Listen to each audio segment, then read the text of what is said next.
Hello and welcome everybody to the channel.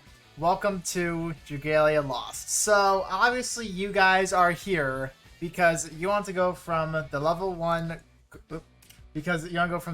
Crook to the level 100 Mafia Boss in Dragalia Lost. So hopefully in this you will be able to do so and be able to progress from a freshly rerolled account to endgame, or even if you are a returning player, you should be able to find about where you are in this video and be able to get to the current endgame content as I'm recording this, because well, obviously endgame content is always being added to this game, so this is a little bit more subjective on when everything happens. In the description, I will be linking two guides that the wiki has created, just in case if you do perform a reading format on the progression guide, because everything I cover in this, it is about the same, because the general form of progression is agreed upon by the community. So without further ado, I will have even more guides coming out, so be sure you do subscribe for more of that, and also checking out links in the description down below. Really does mean a lot if you do consider checking them out and joining up.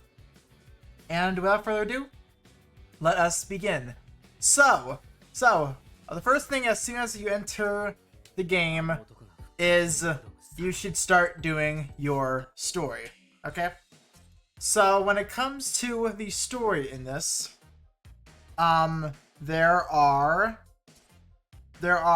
a multitude of chapters, two out of which it can take you all the way up till 21 at the moment of me recording this. You will, as obviously, start on chapter 1, and while you go, you will be unlocking stuff accordingly. So immediately, you're probably asking, where's a good stop? I messed up my words there. Where's a good spot to where I can stop and really start to farm? All right. So the first 6 chapters are pretty important to clear. Once we beat chapter 7, that's when you can truly hit the ground running. But you will also notice whenever you are in a chapter, I'm going to go to chapter 1 here. You will see a little option that does say skip campaign. Now just to very quickly cover that skip campaign feature, alright, so it will take you past chapter 10 to as of where you can start on chapter 11. So with that now, you will be able to skip all those chapters, obtain every single reward. You'll be bumped up to level 60, be obtaining hustle hammers, and some of your facilities, I'll get to that shortly, will already be upgraded. So it is, in short, just you being faster. Much faster. However, it is more worth to play it through, because in the end, you just get more bang out of your buck. It does take more time, but however, you will have more resources, more hustle hammers, which is a very valuable item. You'll just have a lot more in your pocket rather than if you were to skip the campaign. The only thing you save on is time.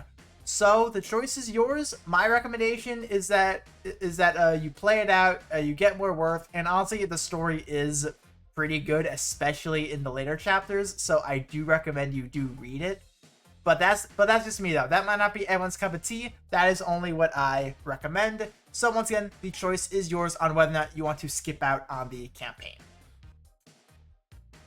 I meant to. There we go. So while you are going through story, something you guys will be able to see is something called the Royal Regiment. All right, this is going to be a great terms of progress. You'll be completing it while you go through story. Think of it like your beginner quests, okay? This will set you along the right path and truly start to really get everything going along, all right? I'm not sure if I can pull it up anymore because I obviously already completed mine, but But you will obviously see not in the corner. And I will answer for where that corner is. It'll be like around this area here where I'm popping that out. That is where not should be. So with that, you will want to go as far as possible. Once we get to high Midgard Stormer on solo standard, you will want to start to farm up about there, because that's when the true end game-ish content begins / middle game. Because that's where you need to start to learn the boss patterns and apply absolutely everything. So up until then, when in doubt, farm your facilities, alright? I did make that an incredible point here. If you're stuck, farm your facilities, alright? They are absolutely vital and important to absolutely everything, right? This is where you increase your might the best. So facilities is always something you want to do.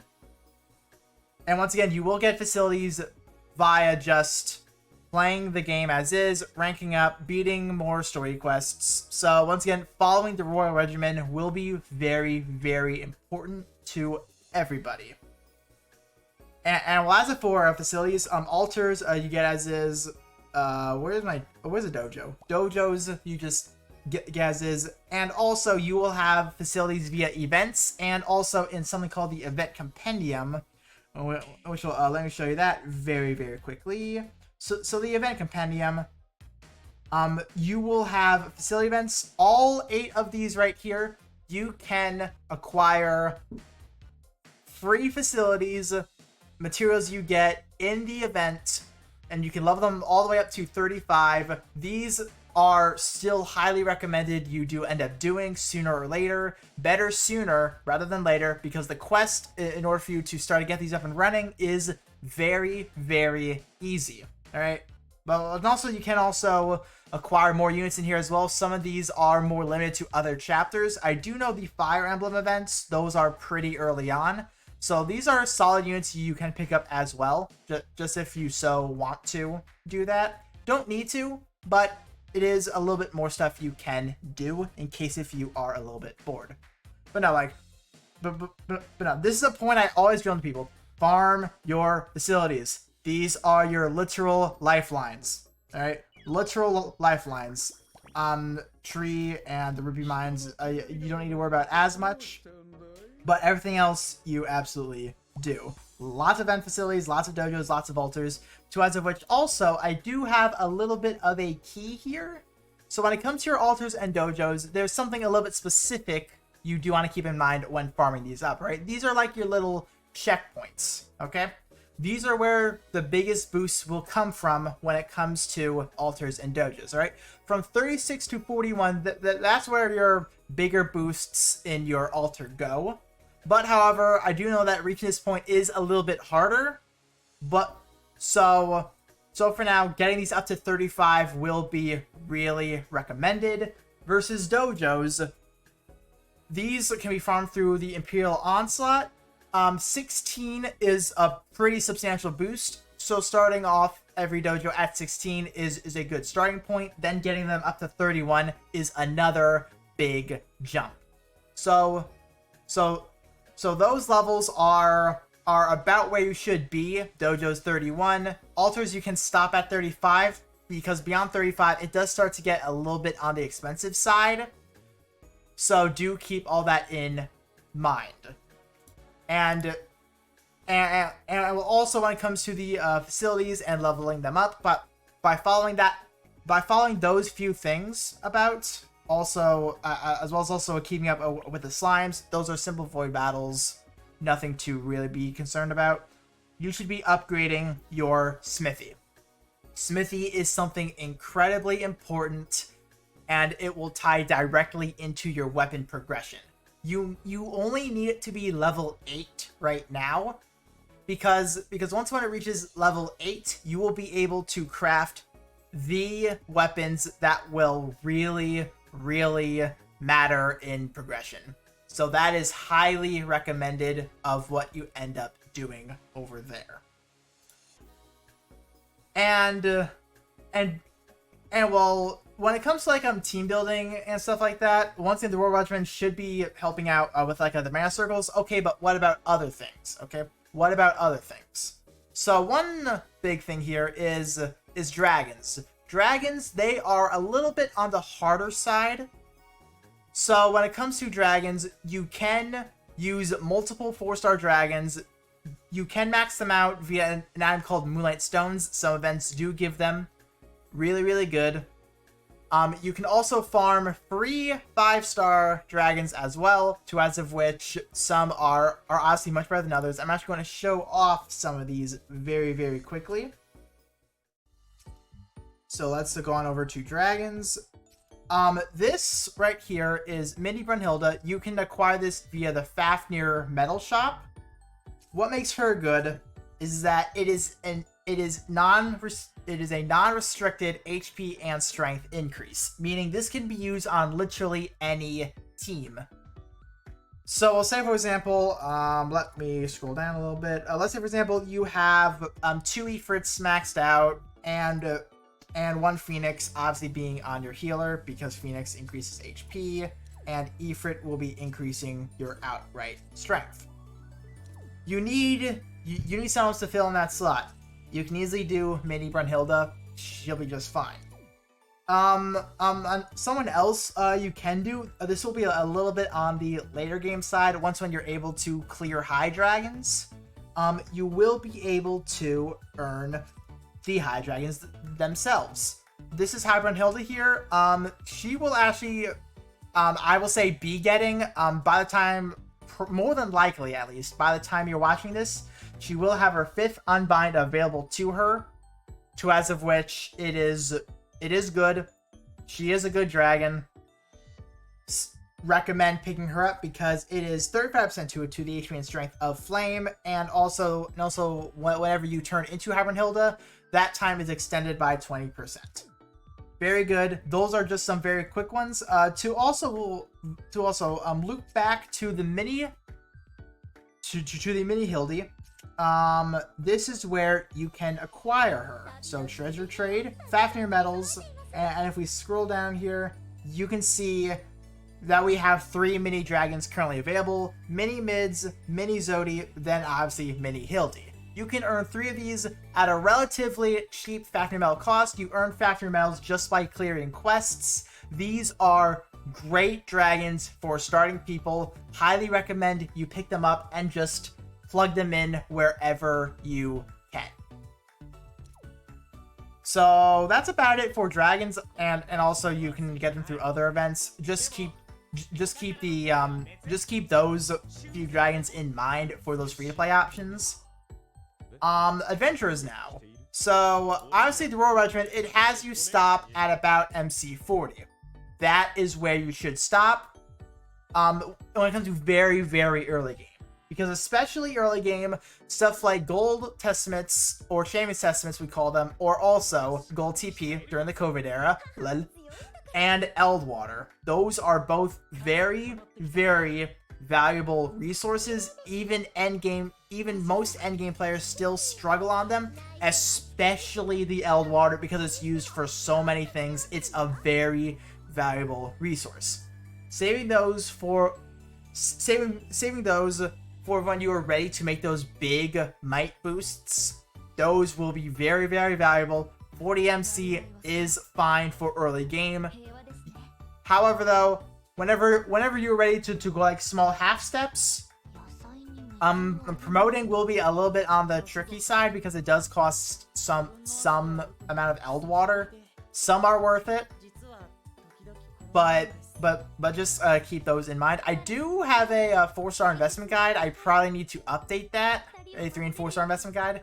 I do need to update that for more current endgame stuff. So if I do end up doing that, I will link that. But the older one, I'm not going to link. So you can stop at MC 45, to as where you don't include the Damascus node, which is a Damascus crystal, and the Coab nodes, aka costing Eldwater. Because those Coab nodes, those are expensive. Especially for early game, you're literally draining your entire wallet for that. So once again, keeping some of this in mind is going to be incredibly valuable. Let me actually show you exactly what I mean about this.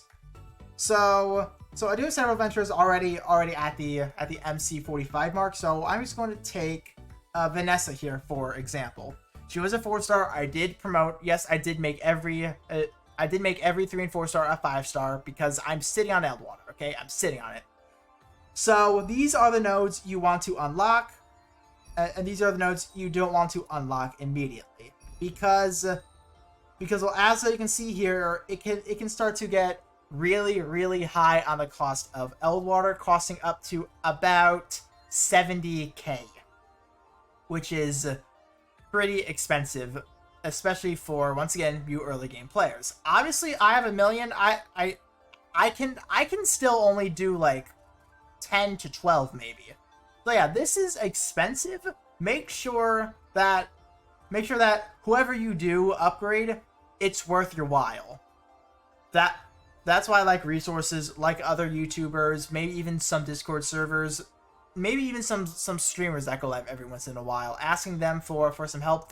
Those would be great because obviously this guide will eventually become outdated. So having people that are up to date with this stuff will be great. Or hell, even follow me on Twitter. Like I'm always down for helping out some people. I'm always down. So now moving on. This is about where true progression will start to endure. All right. So when you beat chapter 7, you will unlock void battles. For the purpose of void battles here, you want to unlock expert chimeras as fast as possible. The reason for this is because chimera weapons, they can clear Agitos. And with Agitos, they are the best weapons in the entire game. So just to very quickly show you, void battles will become unlocked. You do have a lot here. You will slowly start to clear these. You will be able to get void weapons. That's fine. So down here, a little bit further, we got the void dragons.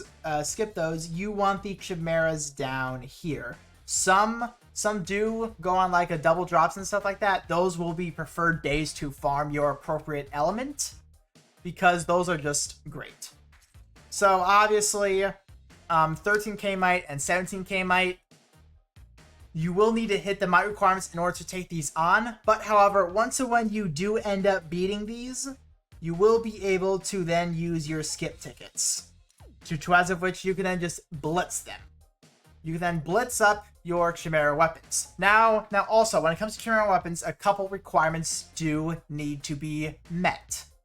One said requirement is your smithy. That needs to be level 8. That's where this will come into play. Make sure your smithy is level 8 for this. Also, you do need to craft a few things. Alright? So under core weapons, you need to craft your 3-star. Also, max out its copies. Not that hard. Your 4-star. Completely max it out. And craft a 5-star. And also fully max it out. You do not need to touch the elemental ones. Those are expensive as shit. You do not need to touch them. Only focus on the non-element ones. That's all you need to touch. Once when you do those, you'll then be able to craft your chimera weapons. I do already have a bunch. I pretty much have everything crafted in this game already. So when it comes to this standard, you can be able to get it up to 4 unbinds, 2 as of which you can tell over here by unbinding. I have this up to 5 right now. Excuse me, I'm drinking water while I'm doing this a little bit. And when you're able to clear expert, you can get them to the full 8 unbinds. Now, do keep in mind, this is expensive on the gold department. So making sure you invest your gold into the current adventures you are using for progression. Make sure you do those first.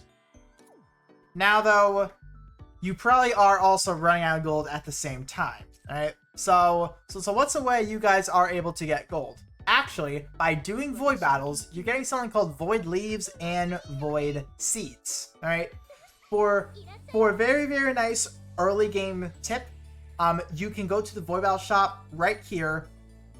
You are able to convert your void seeds into void leaves. Then via the monthly shop, you are able to then exchange them for rupees. All right. So for example, I'm going to use 50 here. 1.5 mil gold right there. That's a lot of gold. But also, this will then still be able to be traded even further. I'm going to use another 50 right here, just for the sake of a video. 300k gold right there. So using your void seeds and your void leaves, not only can you clear out the monthly shop, which will entail honey, steel bricks, Damascus crystals, moonlight stones, silver keys, golden key fragments, knights testaments, and champions testaments, as well as a couple more stuff up here, being mana, ashes, which is co-op related, twinkling sand. You will be getting plenty of these, so don't worry too much about them. I will cover those shortly. Wimprint materials. Wimprints are an entirely different animal, entirely. So I'm going to have another guide on that. I'll be sure to link it in the description whenever I have that up and running. Gold whetstone being weapon stuff, don't bother with it. And dragon fruit. You don't typically need to bother with this one. You will eventually literally sit on a crap ton, as is. So that will be it for that. Once and when you get to a point to as of where you will have just a lot of good Chimera weapons, and also once when your facilities are at a good point, you want to make sure before Agitos your facilities are at the recommended levels. Event facilities being maxed, your slimes being maxed, as well as dojos and altars being at the recommended levels. I did state earlier, altars being 35, dojos being about 31. You are then able to take on Agitos. So when it comes to the Agitos now, when you get the first clear, me personally, I recommend you invest in the tree first. All right, because the trees offer the biggest might boost in the entire game for you being able to increase your typed adventurer's stats by 1% for every level. When you get the first clears on standard and expert, in either solo or co-op, it don't matter. You can level up your tree from 1 to 15. That's an entire 15% stat boost to your adventurers under that same element. So with that, you can start to farm them, but also at the same time, you will gain access to a set of weeklies. All right, these chests you are able to pop after you do clear it. Standard will give you silver mats, expert will give you gold mats, and master will give you they're different, so I'm gonna call them master mats. Everyone calls them a master mats, so don't worry about them too much. Those will obviously be at the mites down below. Once again, you do need to hit the mites in order for you to take this on. But yes, I do recommend you do the tree first, because when you beat it once, the other times will then become easier as you invest in the tree more and more and more and more, all the way up until 30. Bright side about level 30 for the tree, you only need to beat expert. You do not need a touch master for the tree in the slightest. At the least level 15 is what I recommend before you start to invest into your weapon. Now, the Agito weapons, they are the best weapons in the entire game. By farming expert, you can get one up to 4 unbinds, but in order for you to get it up to 8 unbinds, you need to take on master. And master, it's not exactly a walk in the park for you newer people. So, for right now, tree, get that up. Weapons, 4 unbinds across the board. Then work on master, 8 unbinds across the board. Now, once when a weapon hits 8 unbinds, I do recommend you unlock the print slot. as fast as possible, because that will then open up more wimprint combinations. Apologies. I should have said that for Chimeras earlier. Apologies on that one. That did slightly slip my mind. I kid you not. And also, you will see that you can unlock another 2 slots, but they're not via the Ayuto mats. What are these mats? These are Sinister of Dominion mats. This is the current endgame, as of me recording this, that we have available. Now, these not only give you more prints, but you can then use these materials to then unlock even more wimprint combinations, being Dominion exclusive slots. So, Psalms. Alright, Psalms and skill damage prints. These are wimprint you want to farm up first. Psalms are just broken. Alright? Because there's some combinations to as of where like you can have like 2 Psalms on one set and have it be crazy. So what makes Psalms so good? I'm actually going to show you an example here. Because yeah, this is definitely worth talking about. Yep, here we go. So Psalms here. I'm gonna pull up this one. They operate off of wimprint boons. This does go into a little bit more of advanced wimprint building, but in short, you can have additional effects that can go beyond the wimprint caps, which is actually very, very broken. For example here, I have boons of dragon damage, 4 strike damage, and additional strength. What these mean is that even though I have 4 strike damage, 40%, even though it caps at 50, this 15% will always apply. So technically speaking, I have 55% 4 strike damage. Same thing for this strength. It can be used on top of this flurry strength, even though it caps at 20. This will still apply on top of it. And dragon damage normally caps at 30%. If I were to have full dragon damage set, I can have 40% dragon damage, which is crazy. Wait, no, 18. Apologies. That caps at 18. This caps at 30. That's where I screwed up. So then technically speaking, I have 28% dragon damage. So yes, this can definitely lead to some really, really broken wimprint combinations and just make your life easier. So that is highly recommended. And also, when it comes to Dominion, this is something I feel like a lot of people in the community today kind of pull a little bit out of proportion. Is that you only need a clear expert, you don't need a clear master. You can leave master alone and still max out everything. Because when it comes to standard into expert has new prints and the new and the gold mats unlocked. Versus master, everything stays the same. It's just a slightly increased drop chance, and also not only that, it will type restrict you, and also introduce a new feature called team switching. To as of where once when you reach a certain point, the boss will change elements, and your team switches to obviously become effective against that element.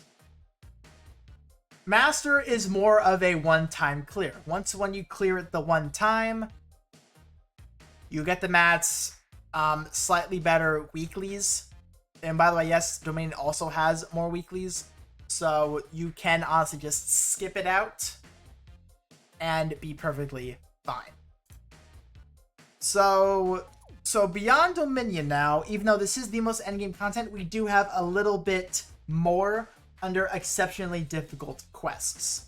One that you should consider doing is Morsiati's Reckoning, mainly because this weekly bonus will grant you dragon augments. These are additional stats for your dragons, and also when you farm almost everything else in this game, you will notice you will see augments for like wimprints and adventurers. Those are good. You want to put them on. Just make sure it's wise, because because when you want to change these out, it costs a bit of gold. So do bear everything in mind. Drag elements, they're much harder to come by. So once when you're able to take on Morsia's Reckoning, you should probably consider doing it. And also just by clearing it, you get Nature's Blessings, which is used to upgrade your facilities even further, mainly being altars and dojos. But now you see here Aito Legend difficulty. It's optional. Do not bother doing this if you want to not get gray hairs. All right, no. Let me show you. Not even I have cleared all of them. I did not even clear the fire one.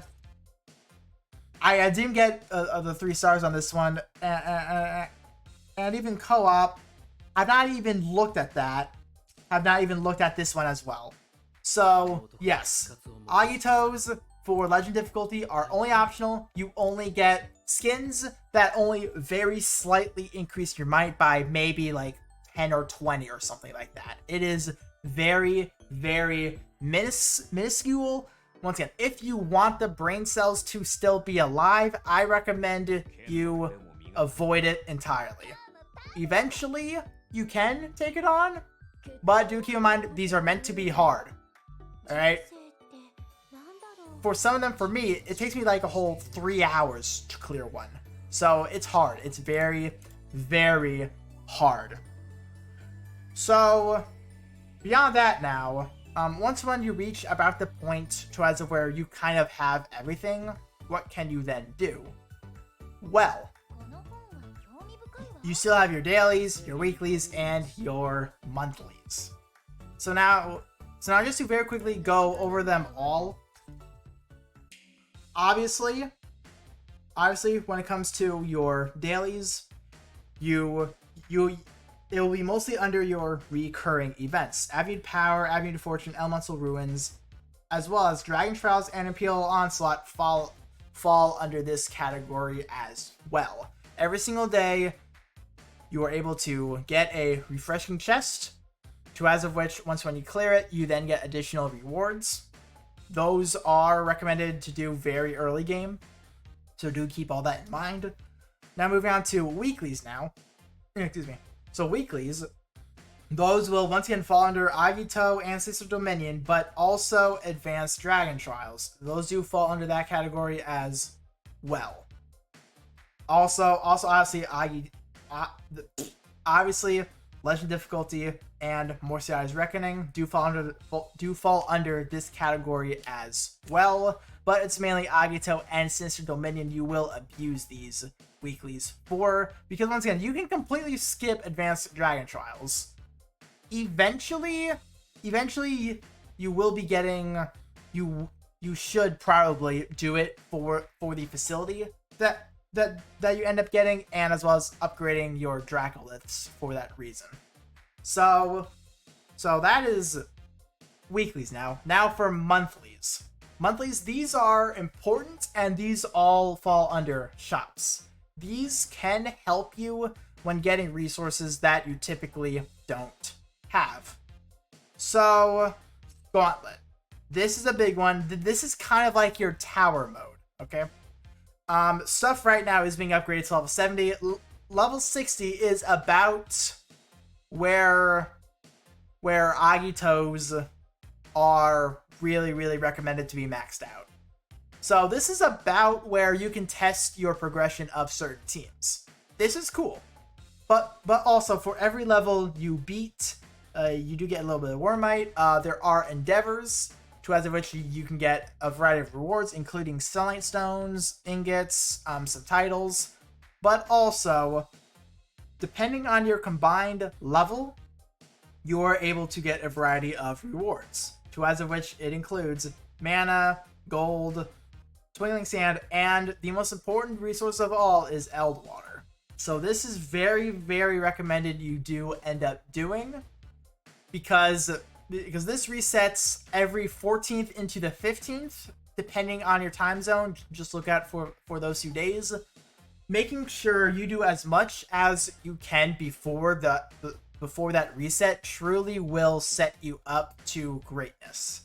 And then obviously every like 50 you do get an additional twinkling sand in there, just as a little heads up. That's one monthly shop. Another monthly shop will be Astral Raids. All right, so Astral Raids, they only appear on the weekend.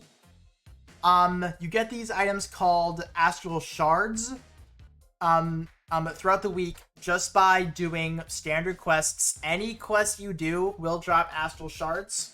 These shards are used to then clear this mode.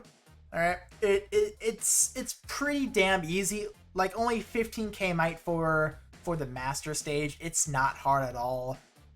Then also I should mention this. Under the void weapon, there are abilities that I cannot view. Nope, they are here. There are abilities to as of which you are then able to. Why is it not here? I know I unlocked it. I don't know why it's not here. Okay. Nope, there it is. Found it. So you're able to do bonus damage to the Astral Braid as long as you have the ability unlocked on the void weapon. Now, obviously, this more is like a cheat code kind of, but also this also applies to the high dragons too. Just as a little sneaky cheaty bonus, yes, you can do bonus damage to the high dragons and make your life significantly easier against them whenever you do decide to farm up for their facilities and the dragon copies accordingly. And eventually the weapons for something called weapon bonuses, that's an entirely different thing.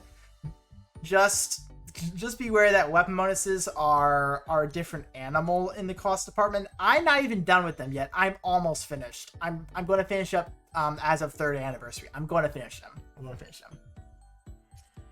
And to continue on with the Astral Raids very quickly, you'll get this material, as of which then you then spend on a shop that does refresh monthly.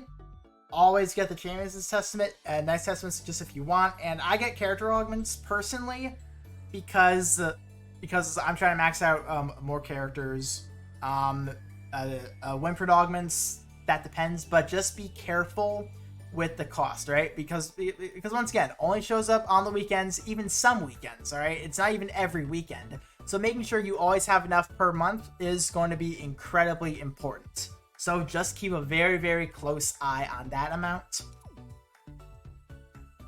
I did talk about the Void Battle shop already, but just in case if you were like skipping around and just stopping at one point, a Void Battle shop, obviously you farm Void Battles for Void Leaves and Void Seeds. You can convert the seeds into leaves, but just keep in mind seeds can still be used for mana circles and mainly spirals, but do keep that in mind. And from there you can then spend on a variety of things. Obviously, Jamie's Testaments, anything key related, Moonlight Stones is important, ingot related, important, honey, always important. Just those things in mind whenever you do end up spending. And one last thing is in the general treasure trade, if we were to scroll down, you will see you can exchange mana for regular honey pots. You can exchange up to 50 per month. It does cost a good chunk of mana, so you very early game players, I do recommend waiting out a little bit on this, mainly because excuse me, I think saliva. So mana is also used for mana circles and stuff like that. Mana is harder early game. Once when you have like me 54 million, you can then start to spend it willy-nilly, but just be careful with your mana amounts. Just be careful. That is all I'm going to say about that shop, really. Just keep a very... Oh, wait. Ooh. I can do a key and twinkling sand. Huh. Would you look at that? I got something worth out of this, huh? I got something worth out of it. And I think I covered just about everything in about 40 minutes. So, on that note, hopefully you guys can now progress from beginning to end game.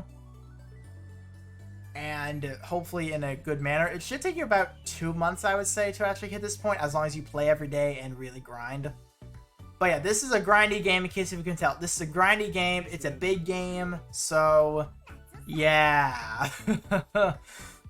Hopefully once again you guys do have fun with this game. Definitely make sure you have fun with this game. Even if it takes you 6 months to even reach the end game point, as long as you have fun doing it, that's fine. This game is an absolute blast with friends.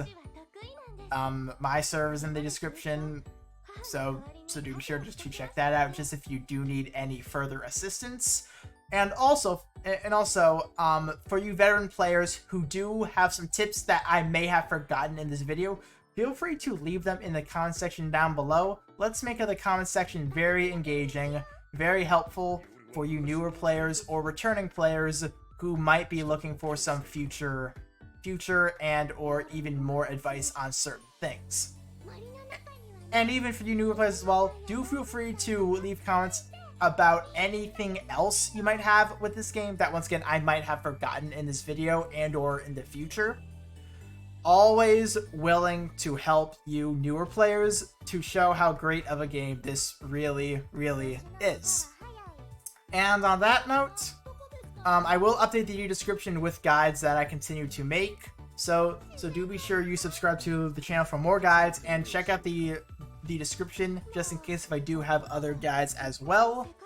And on that note, I'll see you all next time. This took 40 minutes. Thank you all for staying tuned until this point. So I'll see you all tomorrow or next time. I don't know which. Depends if you're subscribed.